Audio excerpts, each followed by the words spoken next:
राजस्थान में हुए द्वितीय श्रेणी शिक्षक भर्ती पेपर लीक मामले में राज्यसभा सांसद किरोड़ी लाल मीणा ने जयपुर में प्रेस कॉन्फ्रेंस कर कई खुलासे किए।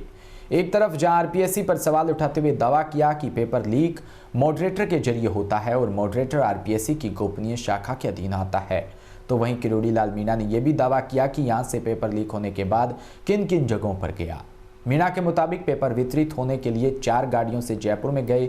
इसके अलावा जोधपुर में 2 बस और 3 गाड़ियों में गए। ये तीनों गाड़ियां इनोवा थी।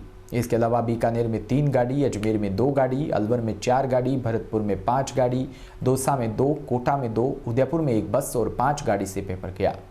जिस बस से उदयपुर पेपर ले जाया गया, वहां बस 3 दिन तक परीक्षाओं से जुड़े छात्रों को लाने ले जाने के काम में लगी रही। मीणा ने जांच एजेंसियों से इस बस की जांच भी अपील की है। आरोप लगाया कि 3000 बच्चों को इन गाड़ियों से पेपर पढ़ाया गया है।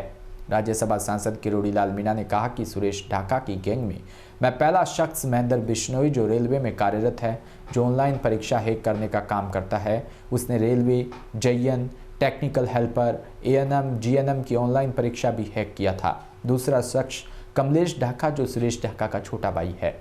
इसके अलावा सुनील सारण और देवीलाल इस गैंग में शामिल है। इसके अलावा बाड़मेर का रूपाराम, जो विदेश में बिजनेस करता है, वो भी इस गैंग से जुड़ा है।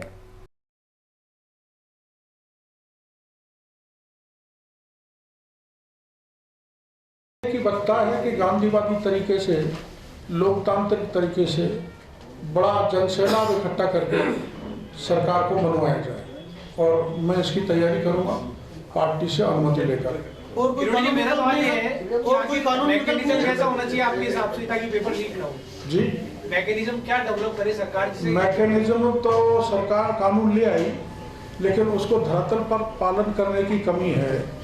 और सबक ऐसा सिखाना चाहिए, जैसे वो जो रामकृपाल था, उसकी प्रॉपर्टी ध्वस्त कर दी, तो फिर किसी की हिम्मत नहीं पड़ती। मतलब कानून का डर, खौफ इतना रहना चाहिए। देखो, कानून तो बना दिया पेपर लीक का, लेकिन कानून की पालना आप धरातल पे नहीं करें, बल्कि आप उनको बचाने में लग जाए। आप बताओ, DP जारौली को क्यों बचाया सरकार ने? उसके खिलाफ कार्रवाई होनी चाहिए। आपने सुरेश ढाका को क्यों छोड़ दिया? वो तो परसों यहीं बैठा था, चाय पी रहा था। इसलिए जो सरकार जब बचाने में लग जाती है असली अपराधियों को, तो उनका बनाया कानून भी निर्मूल है, कोई काम का नहीं है। जो काम, जितना कानून बनाया, अगर उस पर भी सरकार सख्ती से कार्रवाई कर दे, तो 70-80% पेपर लीक होने से बच सकता है। आपकी सरकार आएगी तो कराएंगे कार्रवाई? ऐसे लोगों की परीक्षाओं की जांच होगी, अगर ये माना जाए भाजपा आएगी तो? होनी चाहिए, क्या दिक्कत है? भाजपा तो करेगी। किरोड़ी जी, आपके पास एविडेंस है, आप इतने एविडेंस पेश करें, तो आपको लगता है कोर्ट के जरिए आप CBI की जांच की मांग करें? क्योंकि सरकार अगर CBI की जांच नहीं करे तो लीगली भी जा सकते हैं। आपने पता है कि आपको हमने रीट के मामले में वहाँ गए थे कोर्ट में, पर सरकार की एजेंसी ने इतनी उसमें कीन अटेंशन दिया कि अदालत ने उसमें आदेश नहीं किए। लेकिन इसमें आपने सवाल सही किया है, इसमें हम जाएंगे सभी पेपरों का लेके, और ये हम कोर्ट में जाएंगे। अदालत ने अगर मेहरबानी कर दी तो ये काफ़ी CBI इसमें काफ़ी लोगों को पकड़ेगी। रीट को लेकर के आप ED में भी गए थे, आपने ED में भी लिखित में दिया था, उसका क्या रहा? सरकार यहाँ सरकार है, वो ED आने वाली है, ये मामा आने वाली। जितनी ठंड सर्दी पड़ेगी, जब पीक होगा राजस्थान में, उस दिन ED आ जाएगा। बाबा, क्या जांच अधिकारी भी चेंज होने चाहिए? जैसे हेमंत दिनेश है, ऐसे लोगों को यदि जांच दी जाए इसकी, जो नकल हो रही है उसको? सब कुछ देखो, SOG का DG पे भी हम अशोक राठौर पे कोई शक नहीं करते। मेरी नज़र में तो अच्छे लगते हैं, लेकिन उनके नीचे जितने बैठे हैं ना, कपटी, भ्रष्टाचारी, जो पेपर लीक गैंग से मिले हैं, उनकी जानकारी नहीं है।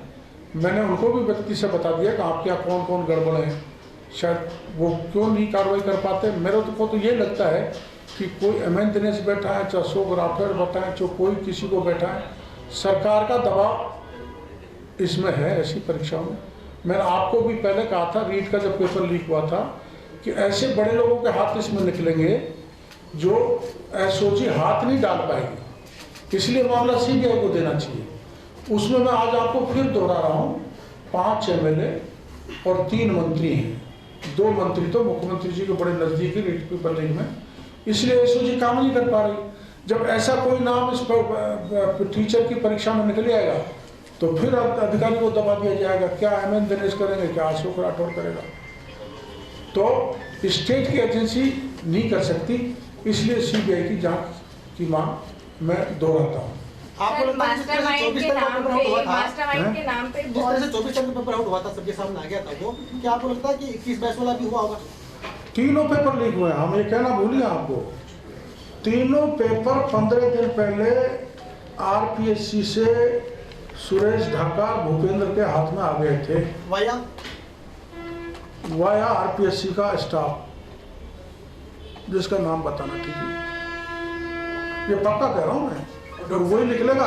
मैं ये वैसे ही कह रहा हूँ जैसे शिक्षा संकुल तक मैंने डीपी जारौनी का नाम दिया था, ऐसे में बड़े विश्वास के साथ कह रहा हूँ 1% भी आप इस पर वो नहीं करें कि इसका हाथ आरपीएससी के स्टाफ तक, मॉडरेटर या गोपनीय शाखा तक पहुंचेगा, अगर ईमानदारी से गहलोत सरकार ने काम किया तो।